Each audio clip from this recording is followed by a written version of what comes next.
Alam niyo po ba yung tumbang preso at piko? Abay kung hindi, dahil yan, napalitan na ngayon ng video game sa mga laro pong yan.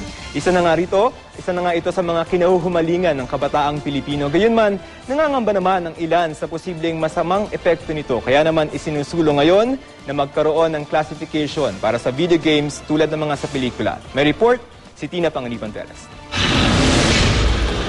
Masaya, exciting, maingay. Ganyan kadalasan ang eksena kapag naglalaro ng video games. Karamihan sa mga naglalaro sa mga internet shop na aming pinuntahan, naka-uniforme pa.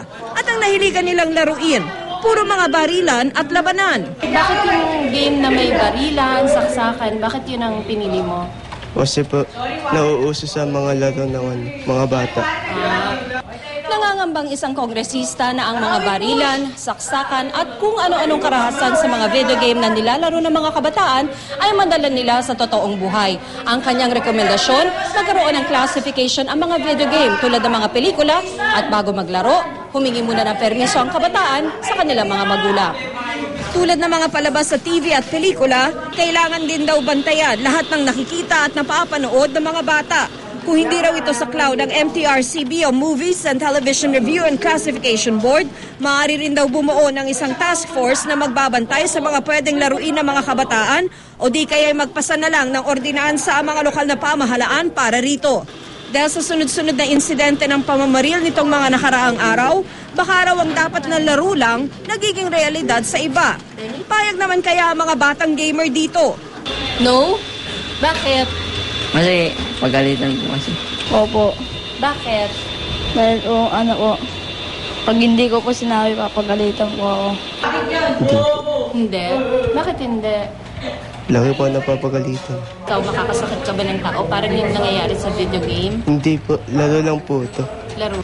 Ayon naman sa isang child and adolescent psychiatrist, may epekto ang mga video games sa mga kabataan. Mas bata, mas matindi raw ang epekto.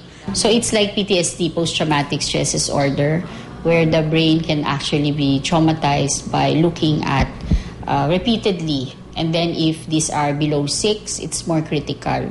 So just imagine you're actually traumatizing young children. Kaya sangayon siya sa rekomendasyong i-classify ang video games. I agree with the suggestion to actually classify, not ban, but classify so that children and parents will be guided accordingly. Pero di naman daw porke naglalaro ng video games na may barilan o karahasan ng bata ay magiging bayolente rin siya paglaki.